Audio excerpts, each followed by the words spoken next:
Hello, another episode of Uncle Matt Explains, and today, in honor of Pi Day, do an equation here with pi included. And it happens to also be one of my favorite and the favorite of many others who enjoy math and science. So, that equation is known as Euler's identity. Not going to go too in depth into how to derive all of it because that would require some advanced calculus. Anyway, the equation itself is e to the j pi. Because I'm an electrical engineer, we use j rather than I, because for us I is current. But anyway, e to the j pi equals minus 1, where j equals the square root of negative 1. And you might be thinking, well, we can't do the square root of negative numbers.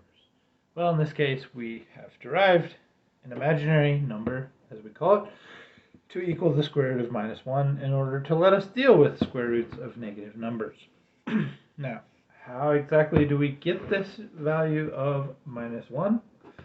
Well, e to the jx equals the cosine of x plus j sine of x.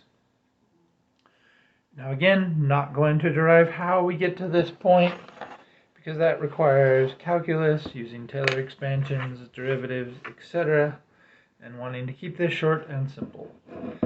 So, if we remember our cosine signal, or our cosine, is this sort of like this graph here, where we start out at 0, we have the value of 1, at pi over 2, we have 0, etc. And then we have sine, which starts off at 0, over 2, etc. So, if we take e to the j pi, plug that into this equation, the cosine of pi, as we see here, is minus 1. The sine of pi is 0. So here we get minus 1 plus j times 0, which gives us minus 1.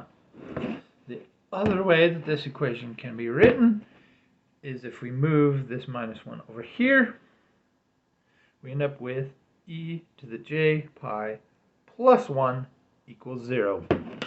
And this is a nice equation because we have e, an exponential term, we have the imaginary number, we have pi, 1, and 0, making it one of the nicest equations in mathematics because it's quite simple, but yet includes multiple different numbers and different concepts within mathematics. So, hope you enjoyed this, and hope it was helpful as an explanation. And again, happy Pi Day.